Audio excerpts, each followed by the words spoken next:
আপনার কাছে একটা প্রশ্ন ছিল রোনালদো এবং মেসিকে নিয়ে। আপনি তো জানেন যে এই জেনারেশনের ছেলে মেয়েরা রোনালদো, মেসি, নেইমার এদের মতো এদের ফ্যান। আমি নিজেও রোনালদোকে পছন্দ করি, কারণ সে প্যালেস্টাইনের পক্ষে সবসময় কথা বলে। ইভেন সে তার অ্যাওয়ার্ডও বিক্রি করে সেই টাকা ফিলিস্তিনে দান করেছে। আবার ফিলিস্তিনি শিশুদের জন্য তার অনেকগুলো সংস্থাও আছে। সে মাঝে মাঝেই সালাম দেয়, আবার মাঠে সেজদাও দেয়, মদিনাতেও গিয়েছে। কিন্তু মেসি তো ইসরায়েলের প্রধানমন্ত্রীর সাথে তাদের ধর্মীয় রীতি মানিয়েছে।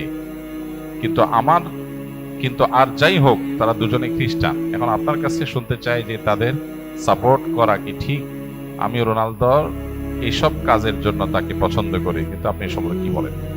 দেখুন, প্রশ্নটা হাসি উদ্রেক করলেও প্রশ্নটা খুবই প্রাসঙ্গিক এবং আমাদের সমাজ বাস্তবতার সাথে সামঞ্জস্যপূর্ণ।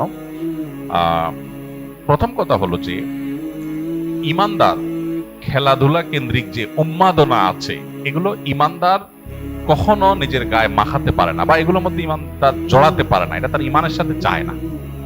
পৃথিবীর যে খেল তামাশার বিশাল আয়োজন, আমোদ ফুর্তির যে মহা আয়োজন, এটা মূলত যারা আখিরাতে বিশ্বাস করে না তাদের জন্য, যেহেতু দুনিয়াতেই তাদের সবকিছু, অতএব তারা যা খুশি এখানে করে যাবে।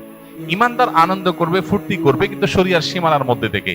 জীবনটাকে পুরা খেল তামাশায় পরিপূর্ণ করা, এটা কোনো ইমানদারের সাথে যায় না। যে ইমানদার জানে, বিশ্বাস করে, তার আকীদা, তার ঈমান আছে যে সে আল্লাহর সামনে দাঁড়াবে, অনন্তকালের জীবনের হিসাব দিতে হবে, সে আনন্দ ফুর্তি করাটাকেই জীবনের মূল লক্ষ্যে পরিণত করতে পারে না। আজকের পৃথিবীতে এই সমস্ত খেলার যে বড় বড় আয়োজনগুলো আছে, এই আয়োজনগুলো ভোগবাদী পৃথিবীতে, আখিরাত বিমুখ পৃথিবীতে মানুষকে মজা দেওয়ার জন্য, এন্টারটেইনমেন্ট করার জন্য করছে।